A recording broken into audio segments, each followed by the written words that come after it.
showcasing the best in music and the arts in Bournemouth, Christchurch and Poole. This is Livewire Live, sponsored by Chaplin's and the Cellar Bar. Welcome to Livewire, where we don't have to try, it's always a good time. If you're thinking, that's not who normally talks, that's because Tim's not here. He's on special Cornwall business of some sort. I'm not sure what. Something. We try not to ask. We don't Plausible need to know. deniability. So you've got me tonight and a very, very special guest, a wonderful local poet, D.H.Preston. Hello. Hello, thank you for having me on. It's great. I've not been on the radio before. Welcome to the radio. It's all very exciting. Yes, it is. He looks very timid. I feel like I've scared him. Well, I'm not so scared. I mean, but it's sort of, I don't want to say anything wrong on the wireless and get you closed down or anything, and I have got the Ofcom list of words I'm not allowed to say here. Please don't. Please don't. I'm just surprised at that one being on there. I feel like the start of Big Brother when they say, was it, "You are live, please don't swear"? Yes, well... That's basically the gist. Hopefully I'll still be live at the end of it. I'm sure you will be. You'll be fine. Thank you. I think to start off we have a nice piece of music. Yes, why not? We Let's do? get some music on. I've got a couple of bits. In between our chats tonight, we're going to look at a few of the things going on over the course of this week. Cool. I fear our music choice might have scared DH a little bit. He kind of looks petrified. I know I like loud rock music. I've got some favourite musicians, but yes, that's fine. It's fine by me. It's loud as they like. I just put headphones on so I can't hear it if it's the people next door. I thought you were just going to say in general then, and I was like, that defeats the purpose of loud music, does it not? Well, it's all right, but when you're trying to sleep at 4 o'clock in the afternoon, it's a little bit inconvenient. 4 o'clock in the afternoon. Okay, that's an interesting sleep schedule. I'm a poet. I don't get up till midday. And then obviously you've got to have a nap in the afternoon before you go out and spend all evening in poetry clubs and recitals and things and doing what poets do. We get out and we meet other poets and we read poetry. I feel like I've missed that memo. I feel like I want to be on board that train. Well, the secret, Miss Cockerill, is to avoid actually getting a proper job. That's where I've gone wrong. Not that being a poet isn't a proper job, of course. It's just it's cruelly unfunded by the government. Incredibly underfunded. Indeed, it is. So sorry, I cut you off there. That's okay. You're the boss. I got excited to ask you about your YouTube channel. Okay, well, what I do is I record some of my poetry, and I've got some here to read later live, and also do some comedy stuff with the Tortoise gentleman, and we then put them on YouTube. And if it's a very short one, we find we get several hundred hits very quickly, and the longer ones tend not to get so many hits. So I understand from the Tortoise chaps that they do this to engineer the algorithm and get more hits and get more money, but they live up in Knowlton, so they must be doing reasonably well from it. It's helped supplement my earnings as a poet. That's where I was segueing from. If you've got a job, I feel like the YouTube's probably your closest bet. But I would consider it sort of a job in the sense that you have to go to an office and wear a tie and move bits of paper and bits of computer screens and things around 8 hours a day and have your soul crushed out of you by doing it for about 50 years before you possibly retire and die tragically in a motor accident or something. But obviously, being a poet, I'm going to have to die tragically at some point. But I just want to delay it as long as I possibly can. Yeah, that is kind of a trend of poetry, isn't it? A lot of them die awfully young and awfully weirdly. Yes, some avoid it. I mean, Mr. Blackburn was one of my poetry mentors, Mr. C.W. Blackburn. He hasn't died yet. Exactly. He seems to be dodging the sniper and swerving the bullet on that one. I don't really know how he does it, considering his lifestyle, but he does. But I feel like he's listening and he's cursing you from a distance for that. I don't think he's got a cruel heart in his body. He won't curse anyone. He runs these Words for Wellbeing outreach things where he helps people who may need to express themselves through writing, as opposed to poets like me who express themselves through writing. I was going to say, how does that fit in with you expressing yourself through writing? There's some poems I express myself, my innermost and deepest feelings. There's one called The Loftus Lights Here about a relationship over years, and there's one called The Iron Chancellor about the present Chancellor of the Exchequer, a very scary lady. And there's one that I'm particularly fond of that I've written called I'm in Love with Sabrina Carpenter, which is about really how I'm in love with Sabrina Carpenter. Aren't we all? Aren't we all? She's incredible. I want that one later. I'm penning that one in. That's the one I want to hear. I'll happily read it, but I don't think she'd look at a poor poet like me. You never know. She's dated some interesting chaps. You might have a chance. Interesting's what we'll go with, isn't it? I think that's the radio-friendly term. Yeah, we'll go with that one. Good heavens. So, speaking of your poetry, why don't we hear one of your pre-recorded pieces first? Well, yes, this is my father's deathbed account of how he met my mother. So it's called How I Met Your Mother. You wanted to see me, Father? D.H., yes, I did. The apothecary says I don't have very long left. I'm sure you recover, Father. Poppycock and humbug. St. Peter waits. Or Satan. One of the two. I've called you here because I expect you've wondered about your mother. Who she was. I have, sir, frequently. Well, there's no doubt I'm your father. Not with a hooter like yours. It is, sir, a truth universally acknowledged. Quite so. Now, your mother. She was working as a waitress in a cocktail bar when I met her. We were on shore leave. Amherst, Massachusetts. Emily, her name was. She was American, sir? Yes. It's from her you get your stupidity. And your poetry. How did you meet, Father? Well, we'd had a few drinks, my brother officers and I. We fell in with these girl poets. And you, my boy, of all people, no poets. Indeed, sir. Devil of vices in every man, Jack or Jill of you. Well, we were young, not used to drink or the ways of American women.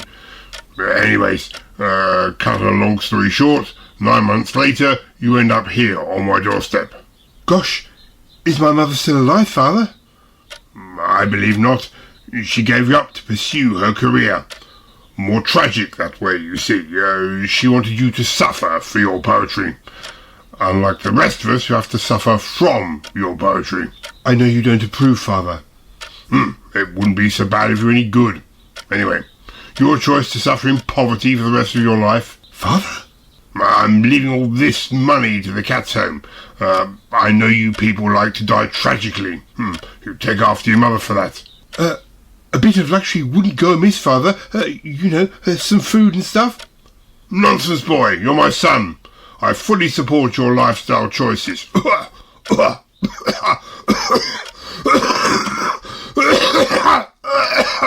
Doctor, come quickly. Need contest a will? Contact Honest Ron. We can forge a deathbed change of heart for you in return for 20% of the estate. Honest Ron, the best lawyers you can buy. Very interesting. Yes, sadly, Honest Ron couldn't help me contest the will. It was cast iron because it said my father said he left everything to the Cats' Home and explicitly said nothing to my son who wants to be a poet, and good luck to him. But if I give him money, he won't be a very successful poet. Yeah, there's a lot of nepo babies in poetry at the moment. I'm sure there are, and my mentor, Mr. Blackburn, did say to me that you have to really suffer to be a good poet, and so that's it. So yeah, there we go. And the Royal Poetry Society also do a lot to make my life miserable and hard. What have they been doing? What's the problem with them? Well, we'll find out a bit later, because on some of the recordings they actually show some of the missions they sent me on. Yes, that's it is. It's just you know how it is for the Royal Poetry Society. It's probably different for girls, but they make us do all sorts of things. Oh, they don't care about me enough. Never heard from them. That's shocking. That's shocking. So that poem, or that piece, I should say, mentioned about your father. What is your family like? Tell me about your family. I'm just me now. I've no other living relatives at all. There's just me, and I've got a little flat somewhere, and that's it. But I do hope to get married at some point. I'm sure you've got an opportunity. The time will come. All poets, what was the saying? Like poets and lovers, I can't even remember it. All sad people and lovers, I'm a poet. That's what I was trying to say. Well, I'm certainly sad, so that's good. But I do try and keep myself cheerful. What do you do to be cheerful? I quite like football to keep me cheerful. Not what I expected from a poet. No, I do. I'm an avid fan of Queen's Park Rangers. Where's that? That's in West London. This is why I have a poem called The Loftus Lights, you see. I'm very fond of Queen's Park Rangers because they always finish in the middle of Division 2, which is kind of the way I see my life. It's like the middle of not quite being the top, but not the absolute bottom. Just coasting. Yes, well, no, I wouldn't say so much coasting so much as sort of never getting anywhere. Okay. I clearly don't know anything about football. It's a really interesting game if you get into it. I understand there are men and they kick a ball. Oh no, and there's also ladies as well. Lionesses. Yeah, that's the England international team. At Queen's Park Rangers, we have a ladies' Queen's Park Rangers team as well. Although they're confusing, they're not called King's Park Rangers because if the men are called Queen's Park Rangers, logically the ladies should be King's Park Rangers, but that's not the case. But they're really very good and they're very, very pretty as well. Oh, is that how we measure our footballers? Is it prettiness scale? No, but they are as well as being very good footballers. Oh dear, I think I've said something wrong here. You see, in fairness, it's only a few years ago. All I heard everywhere was how fit Jack Grealish apparently is. Who's that? He's a footballer.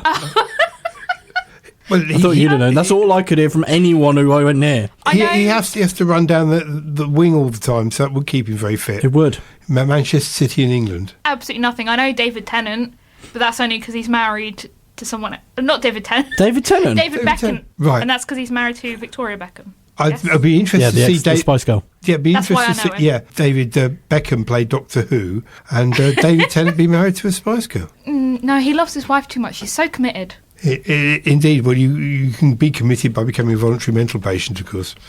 I'm so confused by this whole conversation.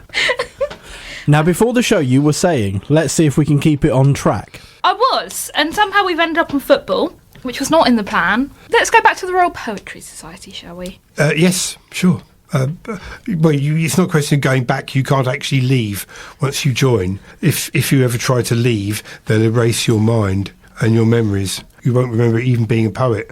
They'll probably erase your mind so much you'll become a geography teacher or something. That's incredibly Men in Black. I was going to say, it's like the little pen, isn't it, from Men in Black? Yeah, the little clickers. Yes, probably it, but yes. Are you implying all geography teachers were once poets? No, implying all geography teachers are intellectually challenged in some way. Controversial take. That's fine. But I understand that the final exam for a geography teacher involves actually not writing an essay, but doing some colouring in. But that just made me malicious gossip. I think you get on really well with history teachers. Yeah. Oh, they're kind of like English teachers, only without the breadth of reading, aren't they? I feel like you're trying to cause controversy at this point. Sorry. Okay. From our shy, unassuming guest. I know, who would have expected? Should we move on rapidly? Yes, I think we should. Let's have a nice piece of music. We shall. Serene is probably Yes. the best word. So, we are back with D.H. Hello. Hello. Earlier we were talking about football. Off air, I've been educated in football. Apparently, it's not just men that run around and kick a ball. Other people kick the ball sometimes. And sometimes they I've kick learned. other players. Sometimes they kick other players and then they fall on the ground and they're like, I'm so wounded, when they're not wounded. That's my takeaway from football. There is a certain amount of drama in football, both real and imagined, yes. So, segueing on from that, I believe you have a poem for us. to do with Indeed, I football. do. This is one about Queen's Park Rangers. It's called The Loftus Lights, because Loftus Road is where Queen's Park Rangers play. Thank you for the context. I didn't understand. Okay. The Loftus Lights. The Loftus lights, a hazy gold, reflected your eyes that were bright and bold. You love the hoops, the white and the blue, your warrior spirit burning so true. I met you there amidst the roar, as Bowlesy scored and we cried for more. Your laughter a chime that cut through the din, a love story started where victories begin. We shared the scarves, the bitter tears, through relegation woes and triumphant cheers. You knew the chants, the players' names, our hoops' obsession ignited our flames. Then darkness crept, a shadow's chill, a silence fell where laughter did spell.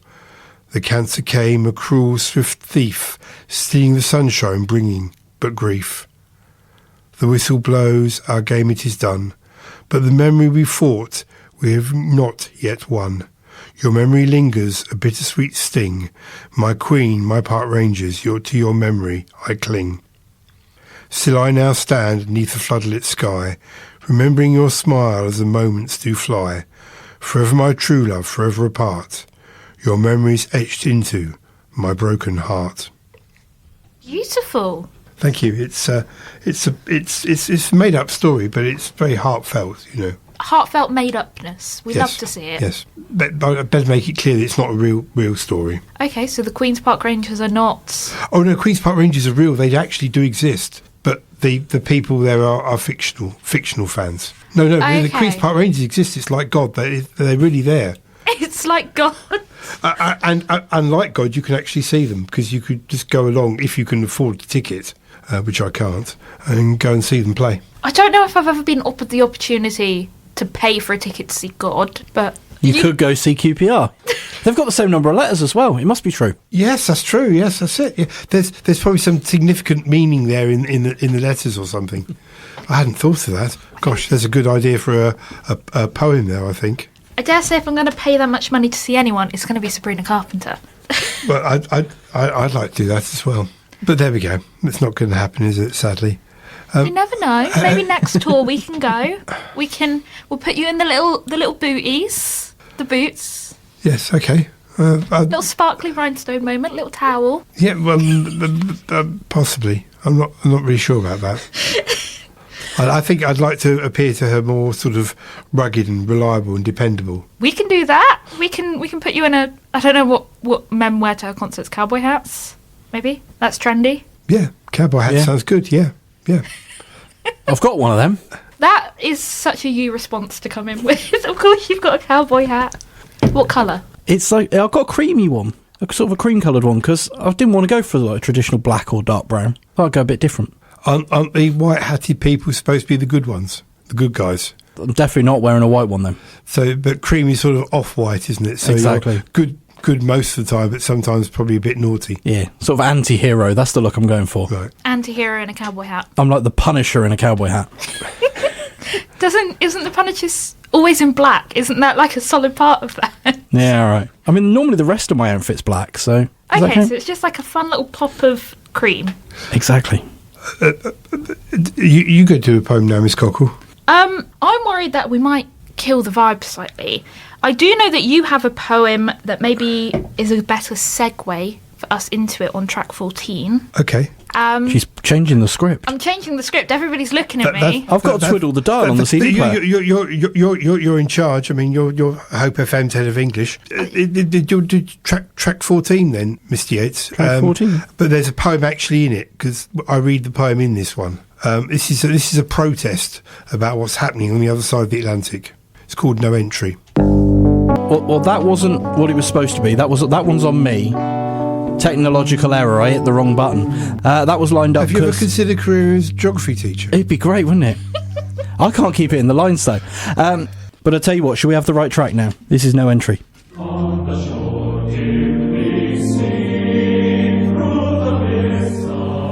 Hold it right there, you cotton-picking minute, you limey punk. Says on your blue passport here, you're a poet. Yes, that's right, Preston. D.H.Preston. License to quill. Pinko libtard, eh? Let me see your phone. Can't you if you've been saying nasty things about President Musk or his orange gibbon. Sir, I'm a member of the Royal Poetry Society. It is my duty to king and country to stand up for the weak and oppressed, to speak the truth. Don't you be nice and polite to me, boy. That's so Canadian. Let's see what we got here. Oh my God. Be nice to everyone. Blessed are the peacemakers. We regard these truths as self-evident that all men are created equal. Goddamn pink old libtard propaganda. Actually, don't talk back to me, boy. Security! Who are these three gentlemen? He can read, he can write, and the third one keeps an eye on the two intellectuals. Take him away, boys.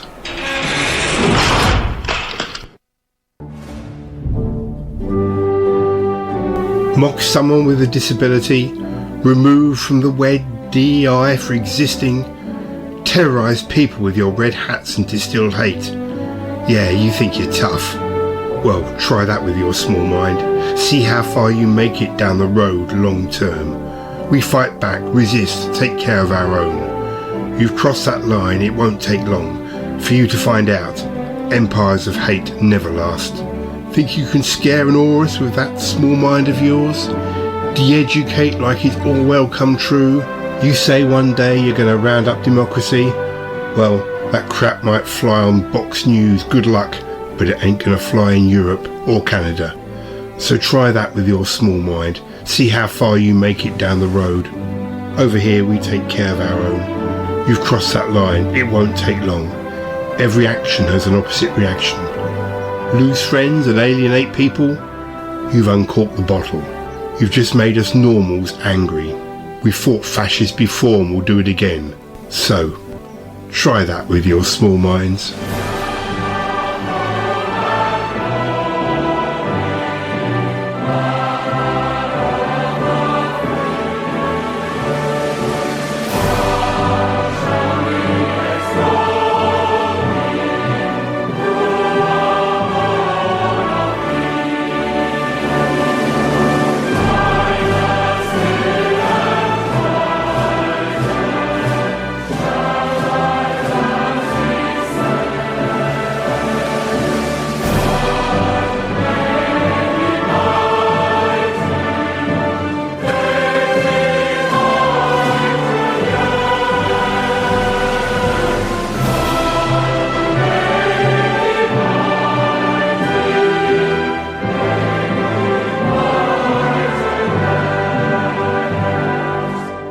Beautiful. So, tell me about that little poem in there at the end.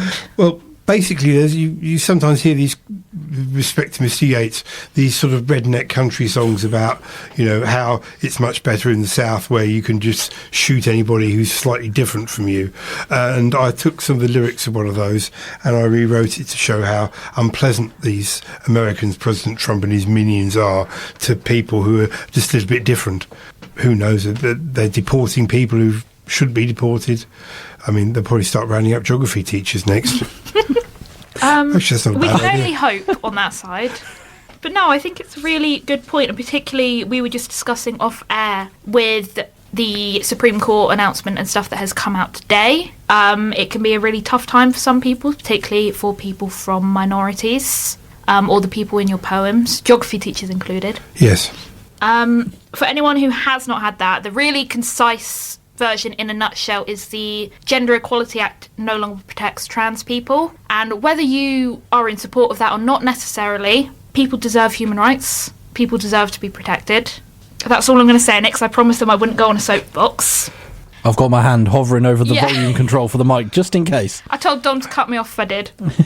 I think the gender equality thing is, they say trans people are protected by other legislation, but it is a worrying trend, I think. It is an incredibly worrying trend, I think we've seen. Particularly, we've kind of picked up on American politics, I think, in the last couple of years. Obviously, we've lent them some as well. Farage was on Trump's radar for a little bit. So I'm going to bring it in for a quick poem. A little bit of context about this one. I'm really sorry, it's not quite as thrilling as DH's. Leela Alcorn was a young trans girl who took her own life a couple of years ago. And her story was really big in the headlines. And she was attacked and treated very badly by the people around her. So this is just a short one for Leah Alcorn. I hear your name and my heart gets stuck in my throat. I can't. Where was your happy ending? Your knight in shining armour? Your fairy godmother with a sparkling dress? I'm sorry. I'm so sorry. You deserve the world, but the world didn't deserve you. That's for Leah Alcorn, 7 years too late. So, there's that. And then I'm going to get off my soapbox. Well, it's a good thing to be on a soapbox sometimes. Sometimes. Otherwise, these people get away with being cruel and unjust. And that's not just geography teachers. No, I dare say even the geography teachers are on our side on this one. I hope. All the ones I've met seem to be. Good. I'm sure they can. I'm sure they can map something out and then colour it in. That took me a second to understand. They just love to colour stuff in. That's the main thing I know about geography teachers at this point. Some people are just very simple and uncomplicated and just like to colour things. You can get books now, can't you, where you just sit there for to relax and you just colour things in. Are we suggesting colouring books are a new development? No, they're colouring books for grown-ups now, and I think that's probably basically what a geography teacher is, really. Yes. Yeah, I think what he's referring to are the ones with all the geometric shapes in the colouring books for the adults. Adult ones, not just like, sat there you colouring. You can get them like, Harry Potter colouring books and Game of Thrones colouring books and Angela Rayner colouring books and all sorts of things. Fair enough. So, speaking of all those popular franchises, let's bring ourselves back up from our little moment. So you have another track lined up, which is Licence to Quill. Indeed. Well, sometimes you get sent on missions, dangerous missions by the Royal Poetry Society. Obviously, you can't talk very much about them because it's all top secret, but this is an example of one.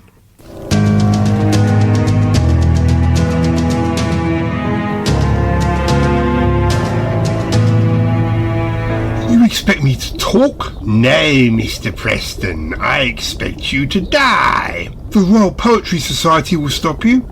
They will be too late.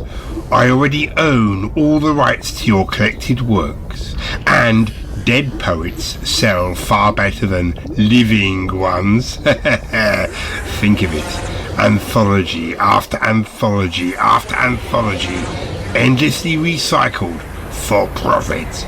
Never. I shall live and die in poverty for my art.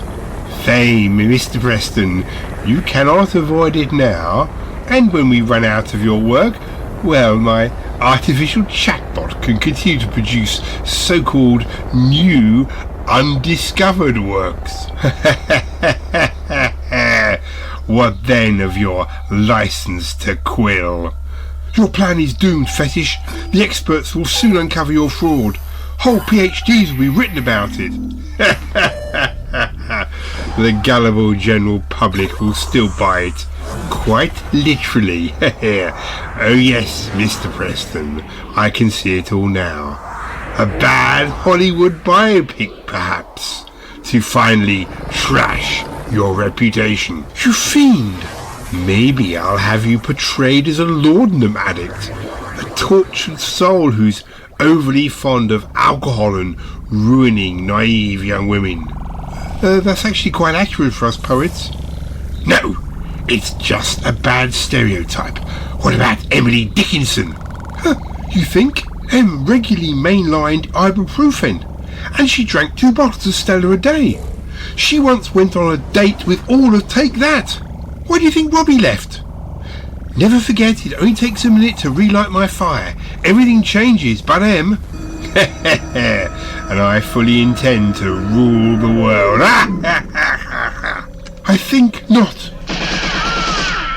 What? How?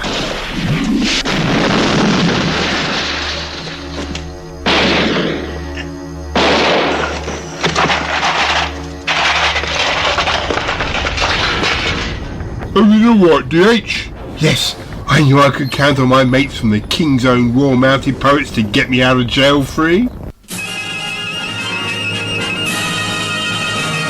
Yes, it's a person's life in the King's Own Royal Mounted Poets. Regular and reserved roles available. Apply now at your nearest branch of the Royal Poetry Society. Be a poet.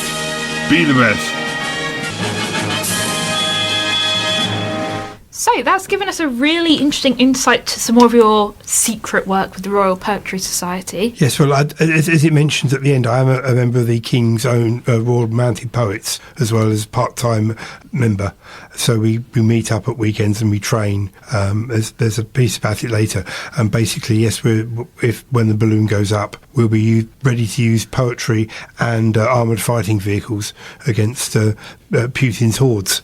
Other potential foreign adversaries are available, of course. Of course. So that was... I keep saying so, and I've become very aware of it suddenly. So... A needle pulling thread.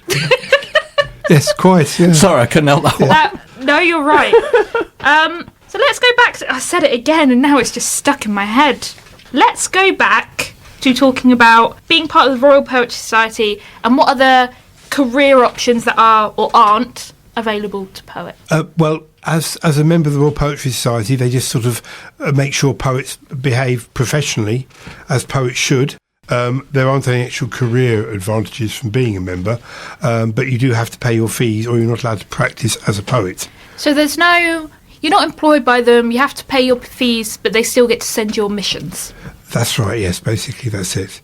That sounds more like exploitation than anything. Well, it's kind of really, I think it's more of a duty that we have to King Country to use poetry for the betterment of everybody, and as you yourself do, for campaigning for worthy causes. I've written my one here about no entry, about how awful the Americans are. I've got one here, the Iron Chancellor, about the economic situation. So it's using poetry as a voice for change, for proper change. And with the King's Royal Mounted Poets, you get to drive tanks as well, which is great. They can't promise tanks, but Guessing Poetical can promise the first part. A lovely local thing, just plugging them. Not every Thursday, one Thursday a month. I believe it's the first Thursday of the month, yes. Yes. And they're really, really good. And they meet up in, I've forgotten the name of the venue now. It's the one in Bournemouth, in that place that's just Paul Hill. Paul Hill Brewery? That's it. The one that's had 3 different names? Yes, they keep changing the name. That one.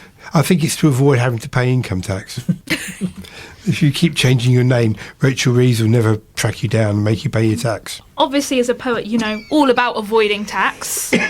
Yes, absolutely. I mean, I don't earn enough to pay tax. You don't earn enough to pay tax. Have you ever thought about a different job, about something to pay the bills while you're doing your poetry? What, you mean a proper job? A proper job. Well, that wouldn't be being a poet then, would it? Part-time poet, part-time I mean... something. I mean, Simon Armitage, I mean, he's a famous poet, but, you know, what's his proper job? Good question. I don't know what else he's done. I feel like he's probably done something.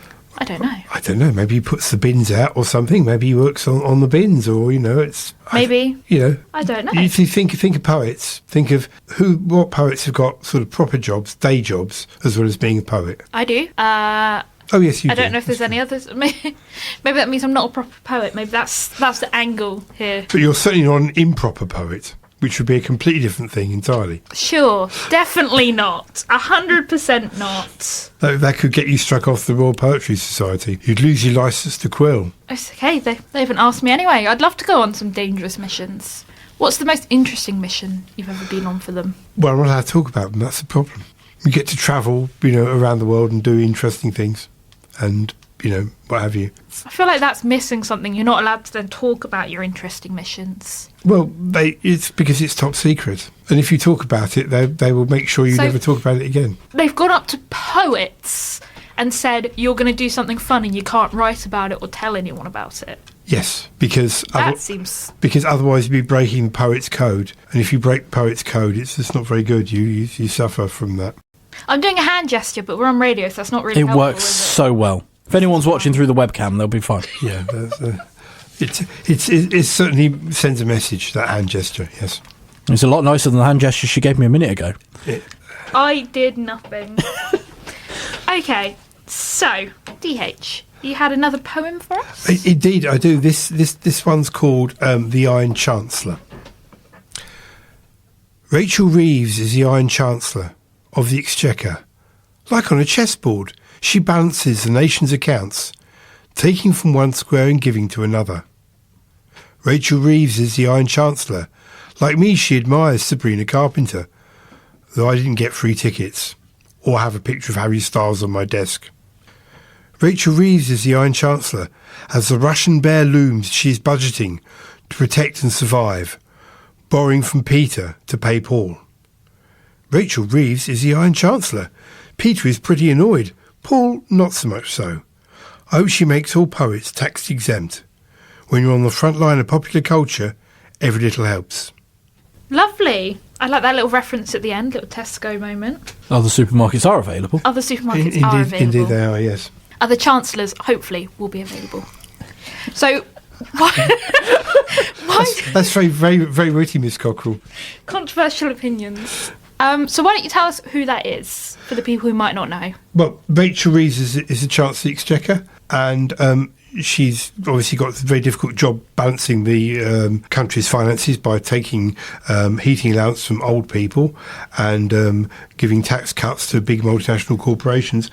And she got free tickets to see Sabrina Carpenter, and I didn't. So I a little did bit not know unfair. she got those. I feel like she's paid enough to buy her own, surely. This is why it was on the news as a controversy. If you're Chancellor of the Exchequer, you should be setting an example and not getting freebies. So what I've taken from this is I need to go into politics if I want to see Sabrina Carpenter. Preferably That's an interesting idea. Perhaps I could do that. Do you think anyone would vote for me? I'd vote for you. Vote poet. Vote poet. I could deliver all my briefings in Parliament, all my speeches in Parliament in rhyme. Iambic pentameter. I dare say I genuinely feel like you'd have a market for that in Bournemouth. We have a big poetry scene. You'd actually have a platform. I'm hoping to go to some poetry events soon, but it's very difficult being under contract. But hopefully I'll be able to get to some soon, yes. I was talking to Mr. Blackburn about it, and he certainly wants me to come and do some poetry events at some point in the future. That'd be good. We'll see you out in the wild, in the real world. It'd be exciting. Yes, that's very, very, very exciting indeed. Have you got a poem for us now, Miss Cockerill? I can do you one. So this is about the SS Carpathia. For anybody who doesn't know what that is as well, that was the ship that rescued most of the people from the Titanic after it crashed, sunk, etc. I don't know what exactly I'd say for that. Sunk, I guess. I think it crashed into an iceberg and then it sunk, so it's kind of both, really. That one. So, SS Carpathia. 240 crew members, 743 passengers, 706 lives saved. The SS Carpathia threw caution to the wind. She tossed her comforts behind her and she broke every speed she had ever even considered possible. That should be the Titanic story we know. Not a false romance, not a conspiracy or a rich first-classer, but a story of human love and compassion and hope. A story of passengers giving up their heating in a frozen ocean. A story of a man defying his superiors to wake his captain because he knew the Titanic was in trouble. The story of a man pushing his boat beyond her limits to gain valuable seconds. The story of the SS Carpathia. It is through her love, her drive, the heroic actions of her crew and passengers that the Titanic had 706 more survivors. 706 more lives saved. That should be the Titanic story we tell. To the crew of the SS Carpathia, thank you. Yes.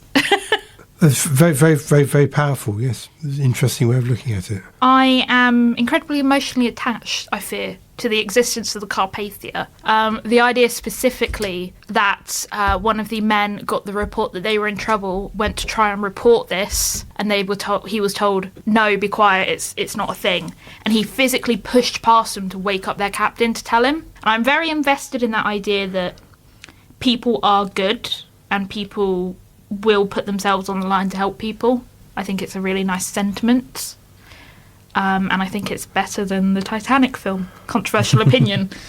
I think it's very important that when people are in trouble and being threatened, as is happening increasingly these days, that people do put themselves on the line to help those who are being oppressed and victimised.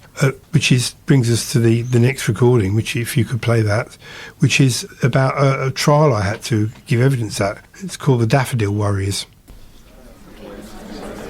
Please state your name for the court. Preston. D.H.Preston. Poet.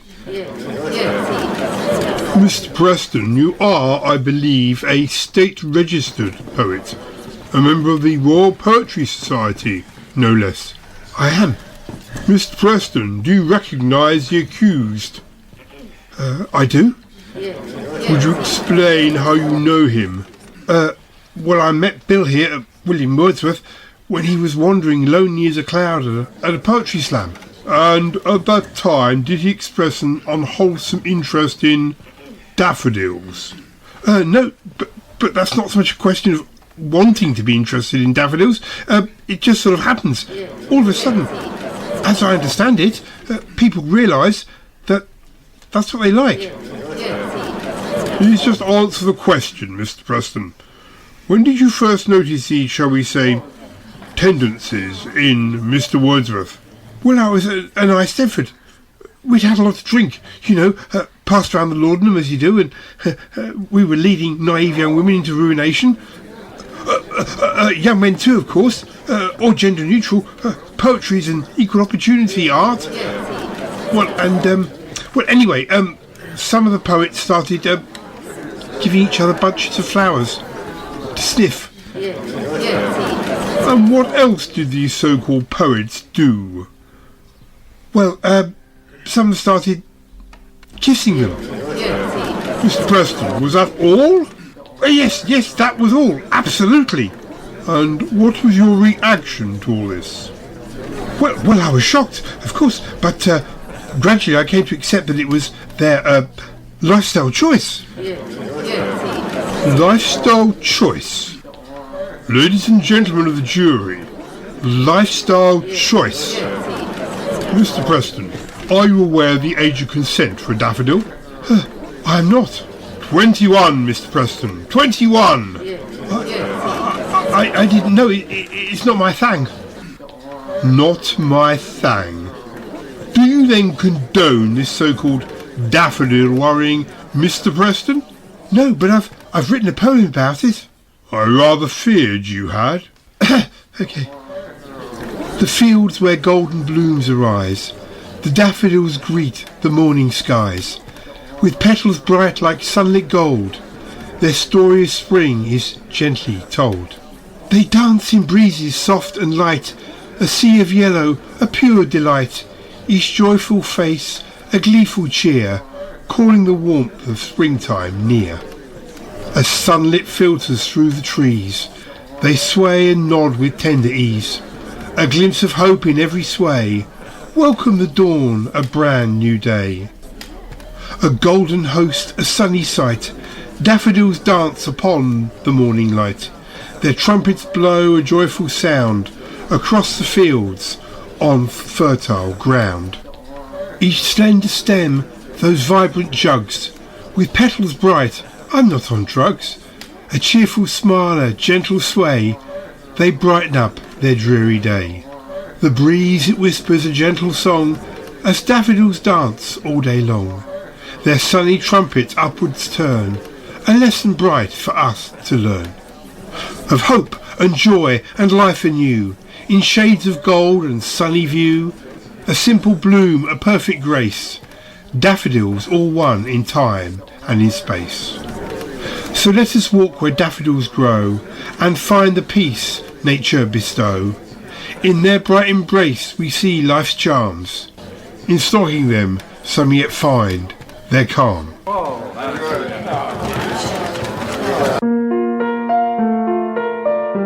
If you've been touched by some of the issues in this programme, help is available. Just visit the Royal Poetry Society website. Information on daffodils is also available in the Royal Horticultural Society's pamphlet entitled Just Say No, which is also available from His Majesty's Stationery Office.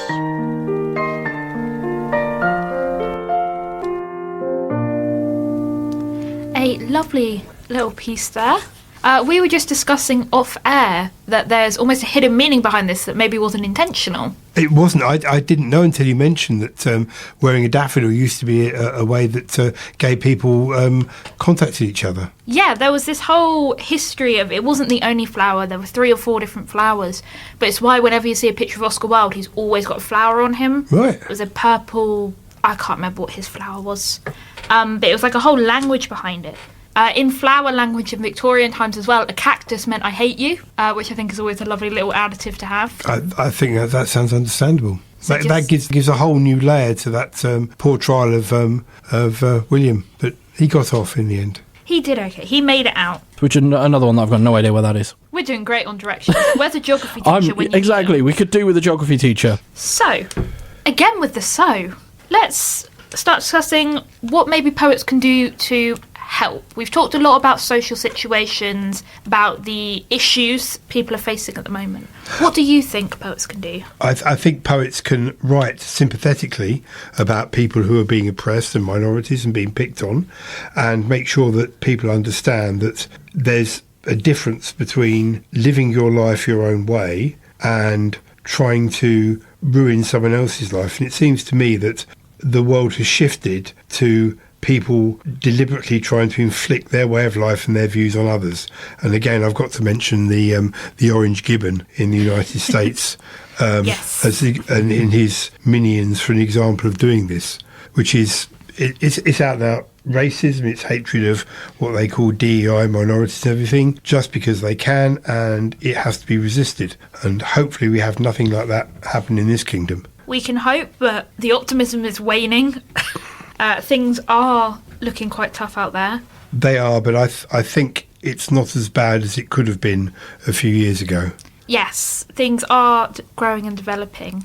Yeah. I would encourage anyone listening to remember there are places you can reach out to if you are struggling with these things. There are loads of local community things like Words for Wellbeing, Yes. if that's your sort of thing, or Stars, or The Way Most of Them Left My Head, Stonewall, where you can get help if this is something you're struggling with. I think it's also very important that these organisations, which are often voluntary and rely on subscriptions and help, that you fund them. Yes. And, you know, for the price of a cup of coffee, if everyone just gives that a week to an organisation that helps people who are a minority and feel vulnerable and oppressed, and that's a very important thing to do. I think so too. And we've seen that in quite a few of our poetry events around here, lots of fundraising.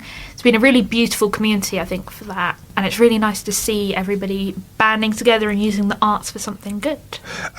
And of course, it's nice thing about being a poet is all poets are different. We're not all layabouts who don't get up before midday. I know I don't get up before midday, but Not all of us. Some get up, and you, Miss Cockerill, you hold down a proper job. Which Yes, is, but that means that, you know, everyone's out partying and I'm in bed by 9, so... well, that's right. My late father used to say to me that if you're not in bed by 10 o'clock, go home. I'm not quite sure what he meant, but it was quite a shock when he explained to me about who my mother was. But another thing you can actually do is you can volunteer your time to help with defending freedom and the country from the bad people in Russia and America and elsewhere. Hi, you know me, D.H.Preston, celebrity poet. But you know, being a modern poet isn't all about scribbling a few lines of verse, taking opium, drinking too much brandy and ruining naive young women. At weekends, I'm out here with other poets. That's right, I spend my weekends as a part-time member of the Limericks, the King's Own Royal-Mounted Poets. These days, we've traded in our horses for tanks. Oi, D.H., come and help us link up this sonnet to the machine gun. See what I mean?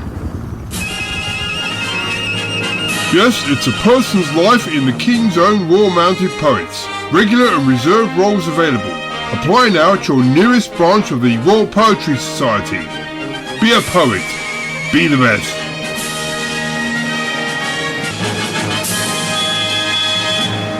A lovely message there. Indeed.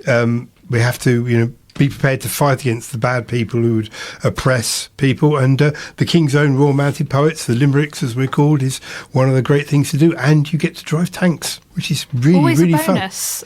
Absolutely, it's really, really fun, yes. I dare say my little Fiat 500 doesn't quite compare to a tank. No, it doesn't. But I'm sure if it tried really hard, it could make a contribution. I don't know about that. I leant my bike against it the other day and it dented. So, I thought you were going to say it fell over. I mean, it probably could. I really need to stress, by the way, this was not like a motorbike. This was not like I thudded it. I gently rested it and my car just divoted. So, dear. not quite a tank. You know, poets have to make do with what we can afford, and that's not much. Indeed, we're very, very, very poorly paid and remunerated for what we do. Perhaps you could go and play for Queen's Park Rangers ladies team and earn some money that way. Believe me when I say nobody wants to see me playing football. Absolutely nobody ever needs to see that. Ever. Why don't you join? Why don't you join the football team? I would have. Unfortunately, I've got a gammy leg, and they make you get up in the morning. Oh, getting up in the morning is too hard. It's not a good look. Having to get up before midday. No, nobody wants to get up before midday. No, the poet's natural environment is to be working away in a freezing cold garret late at night with a candle and scribbling away as you blow on the ink well to keep the ink from freezing, and writing your poetry that way, and generally suffering from the cold, with the only hope that one day someone will read your poems and give you lots and lots of money. And everyone's got to have a dream, haven't they? There's some more modern poets. We've got our typewriters now, you know. Press really hard and the ink will keep going through the ribbon. Yes, it'll be fine. And it's B's and the E's that tend to wear out first, isn't it? Because you're pressing so hard on the ribbon. Yeah, I do think when I was writing on a typewriter, I was just smacking them with full-bodied force.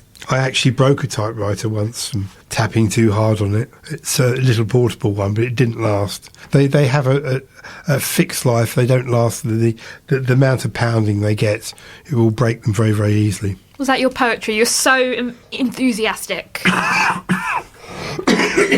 Excuse me, I've got consumption. As a poet, you have to have a terrible life-threatening disease, so you could die tragically. And yeah, I can see the blood you're coughing up. It's a tough time out here. It's not very good, but I lied about it in my medical for the King's Royal Mountain Poets, and they said, well, don't worry, you're going to see a lot of blood in this job anyway, so if you've ever had a tank drive over your foot, you'll know what I mean. Not quite while you calm down the coughing.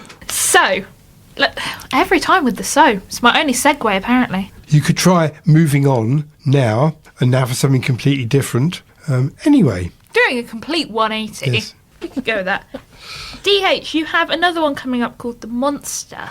Well, this is actually a comedy sketch written by my friends, my sponsors at Angela's Tortoise, and it's not actually true. It's made up. This one didn't actually happen to me. We love an admission of that right before you do it, so we all know it's fake. This is a work of fiction. Okay, let's hear it. Officer, there's a monster living under my bed and it's escaped into my flat. Okay, sir, calm down. Name? Preston, D.H.Preston. Occupation? Poet. Poet, eh? You probably see my books on Amazon. My poems on the underground. Can't say I have, sir. I'm very famous in my field. Really, sir? Yes, I do open mics and poetry slams. I'm on the radio. Look, here's my poetic licence. Photo ID, I see.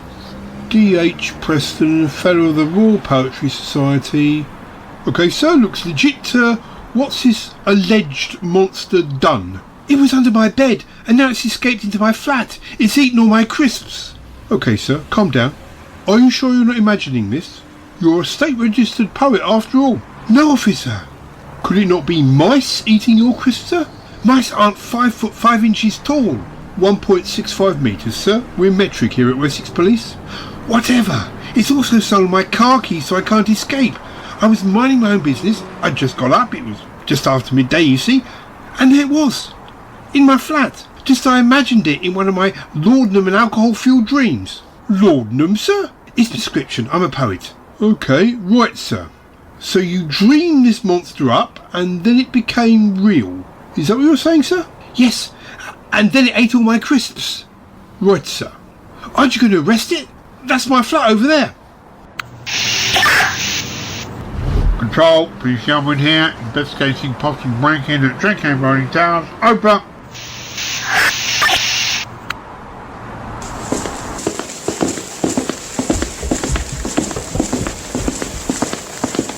See there, officer, there. It's the monster. Honey, there's no salt and vinegar left. Have you got some smoky bacon? Sir, this isn't a monster. This is celebrated American actress and singer Miss Selena Gomez. Exactly. Don't you see? Only murders in the building. Yes, it's a person's life in the King's Own Royal Mounted Poets. Regular and reserved roles available. Apply now at your nearest branch of the Royal Poetry Society. Be a poet. Be the best.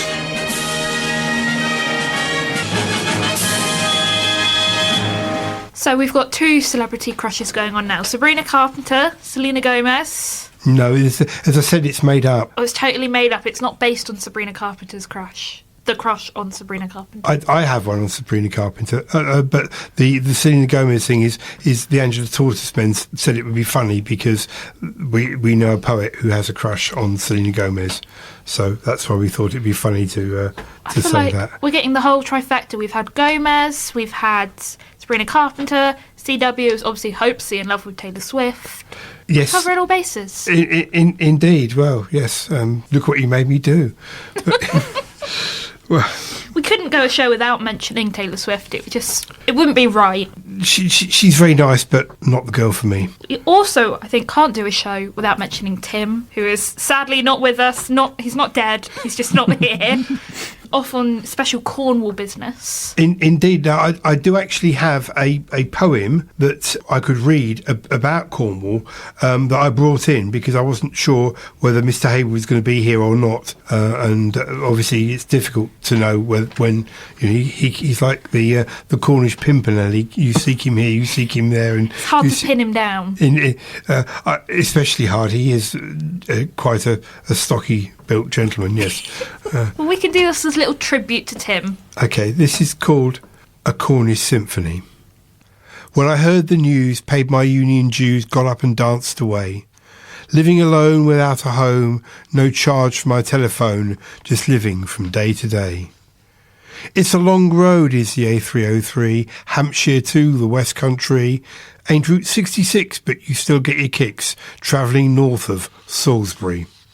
It's the stairway to Devon, Exeter to the west. Narnia can't touch it, 'cause Cornish girls is the best. It's a long road, is the A303, Hampshire to the West Country. Ain't Route 66, but you still get your kicks, travelling north of Salisbury. I got a dog named Cyril, he's my only friend. He's an Athena cross, my psyche to mend. We're heading for Bodmin, the place with the moor, Jamaica Inn, shipwreckers and more. She's a hot-stepping mama from down Truro way. She gives the boys the heebie-jeebies each and every day. Narnia can't touch the West Country, ain't no MOA. She's a hot-stepping mama from down St Austell way. She gives the boys fresh pasties each and every day. She's a hop-stepping mama from down Mousehole way. She gives the boys their clotted cream each and every day. Narnia can't touch the West Country. Won't you turn off the gas? Won't you turn off the gas? Won't you turn off the gas? Won't you turn off the gas? Lovely. And as someone who's driven that road a couple of times going home, it is long. It is. It is a long way to get down there. It's as you travel, it's like travelling back in time, isn't it? To go by the time you get to Cornwall, it's kind of like the time of King Arthur. Fortunately, I divoted before Cornwall, went the Devon way, so I didn't quite go that far back. But yeah, I dare say it is kind of like stepping back 50 years. Yeah, well, I would think so. Yes, this is perhaps further than 50 years, honestly. So. Again with the so, and it's really annoying me now that I've picked up that I'm saying it. But I wouldn't make a point of it on the wireless because otherwise people who seek to do impersonations of you will pick up on it and use it in there. Of all the things they could impersonate, honestly, that's not the worst one, so I'll take it. They could say a lot worse, I'm sure. My kids have said a lot worse at school. I'm sure they have, but at least whatever happens at school, however unpleasant the students are, at least you're not a geography teacher. At least I'm not a geography teacher. Although, I don't know, they don't like the English. They like geography teachers because it's all colouring. Yes. The English teachers, they hate you because they're stuck with you. And you you make them write things as well, I guess. Honestly, you'd think that you are asking them to, like, traverse a broken bridge across Niagara Falls in the pouring rain and thunder when you're actually asking them to write a date. It's quite intense. That's quite poetic. Traversing Niagara Falls in the pouring rain and thunder when all you really asked was just to write down a date. There you are, next poem. Done. Locked in. Indeed. Speaking of new poems and new music, we just want to do our normal encouragement of people. If you have new music or spoken word poetry or something similar that you would like to hear on air, you can send in the MP3 to the team so we can try and get it on the show at another point. We love to hear from everybody. The other thing is talking about scientific outreach, because this week they sent 6 very rich women up to the edge of space and brought back down again. Yes. Which was biggest, probably very expensive day out. I dare say if I'm going all the way to space and I just have to hear Katy Perry sing the whole time I'm in space, I'd be so grumpy about it. To be fair, they don't actually make it to space. It's to the edge of space, and you actually have to go. I believe it's 100 miles up to actually reach space, and these things don't go that far. They're a bit of a con, really. You mean the newspapers haven't been telling us the truth? Well, they're saying to the edge of space, which is actually technically true, but it's not actually the definition of space. The Royal Astronomical Society has a definition of space, and that's what it is. They're a bit like the Royal Poetry Society, only they do with stars and planets and hadron colliders and black holes and things like that. The only thing I do know about this space mission with Katy Perry, aside from it being a massive waste of money and, showing off that you're rich, is that apparently it was massive in producing female-bodied astronaut or spacesuits. Apparently the people who are working on it, because they're not designed for female bodies, they typically just put them in the men's mediums and go, don't die. Well, I was shocked to find that out. I also think for those 2 people that got marooned on the International Space Station for 8 months, all the applause for going up into space for 8 minutes to the edge of space must seem pretty like, whatever. It's a shame. I do also think the fact that she decided to just, tell everyone her set list in space was quite tone deaf. Well, it could be worse. You could have someone reading very bad poetry to you in space, or you could actually be there with a geography teacher and they're just interested in getting you to colour in some maps. But a geography teacher would be in their prime in space. They'd be going, look at that, that's Africa. And you'd be like, wow, Yeah, I guess. I feel like they'd be the right people to take on that trip. Well, there are discussions about sending, and I had a meeting with the Royal Poetry Society about sending a poet into space. So this is a recording of that.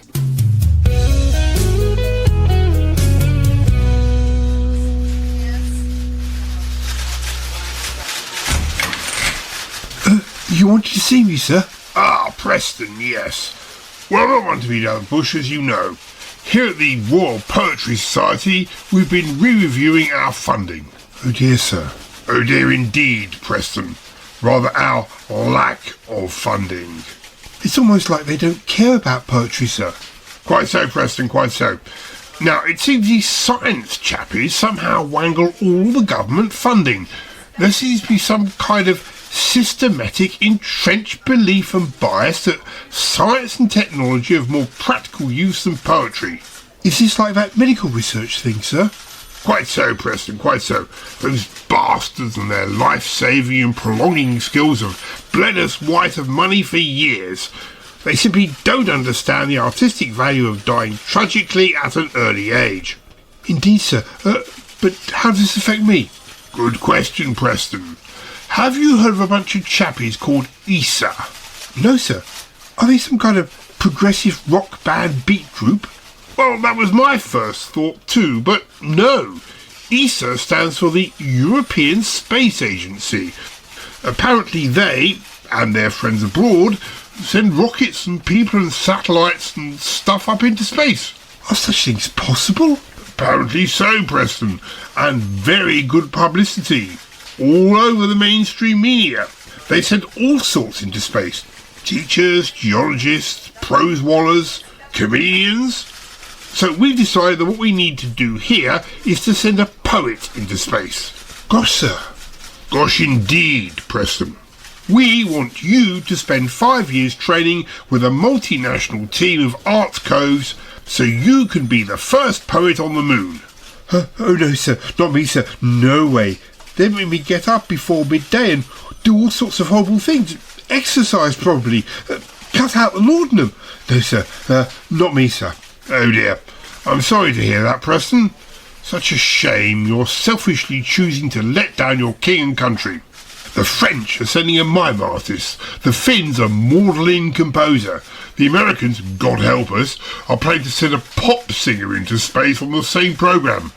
Want to outdo Europe, I suppose. A pop singer, sir? Yes, a pop singer. Typical Yank publicity stunt there. Some chappie called Sabrina Carpenter. The Sabrina Carpenter? You've heard of him? Her, sir? Yes, sir. I guess if you won't do it, we'll have to send Simon Armitage, Carol Ann Duffy, C.W. Blackburn or Pam Ayres. No, wait, sir. I could do it. It'd be a great personal sacrifice, but if there's a knighthood at the end of it, the sky's the limit, I suppose. Ah, that's the spirit, Preston. I knew you'd come through. Very witty, too. Sign here. And don't forget the copy. Now, let's get you kitted out with a spacesuit. 10, 9, 8, 7, 6, 5, 4, 3, 2, 1.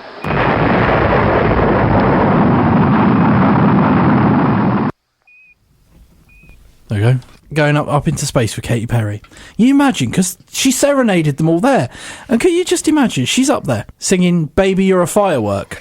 They're all going, I really hope not. Very, very witty, Mr. Yates. So, speaking of lovely pop artists, I believe you've got a poem to see us out. I haven't. I wasn't really sure I was going to do it, but if you insist, it's called I'm in Love with Sabrina Carpenter. I'm in love with Sabrina Carpenter. You don't meet girls like her in the Wimborne area. I've been out on the town to prove it. I'm in love with Sabrina Carpenter. It's not like I'm an incel or anything. I've lots of female friends. I've a poetry group chat to prove it. I'm in love with Sabrina Carpenter. The doctor says I've unrealistic expectations of the feminine ideal. I've got a prescription to prove it. I'm in love with Sabrina Carpenter. I'm sure if she got to know me, she'd really like me, but she doesn't know I exist. Yet her lawyers do. I've a court injunction to prove it. My social worker says not to tell anyone, or to post it on social media, or maybe read it out on the radio. I'm starting to feel like we shouldn't have asked you to read that one. Sabrina Carpenter's lawyers, please don't sue us. That's a little bit stalkerish, perhaps. The restraining order would say otherwise. We all have our dreams, don't we? Listen, restraining order only said 50 foot. 51 is fine. It's okay, she's got a big house. Gee. Anyway. Yeah, Have you sure. been there? Possibly. Good heavens. How does that? I mean, I know breaking and entering the thing, but if you are supposed to stay, like 10 foot away from someone, you could stay in the same house. You just have to, traverse the corridors without seeing each other. Yes. Like, hypothetically. I'm sure it means in a different building or something. I mean, I've had housemates without restraining order who've done that. Yeah, but that's just living with people, isn't it? I've done that with my housemates. You hear the bathroom door go and you think, right, now's my time. Yes. Sprint across the building. Just rugby tackle anyone who's between you and the bathroom. Get out the way. This is in no way a commentary on my current flatmate. Don't sue me. So it's almost time for us to go. It's been a pleasure to have you, DH. Thank you. It's been very nice to be here. And I hope I can come back again sometime when I've got some more poems. I would love for that. And you were hoping to come to some CW's events? Yes, I'm waiting for Mr. Blackburn to organise something. He's just very concerned he doesn't get seen with me in public. I feel like that's a bit mean of him. I feel like he should accept all poets of all backgrounds and all. He seems like a nice chap. But he's a Grand Master of the Royal Poetry Society. He's on the Central Council. And he's never offered me a job. Oh, I'm having words with him now. Probably a good idea. You control the microphones on the week he's on normally. You just turn him off. Just turn him off. I have definitely muted someone before. I muted our lovely friend Gary once. I can't remember what he was saying. Something.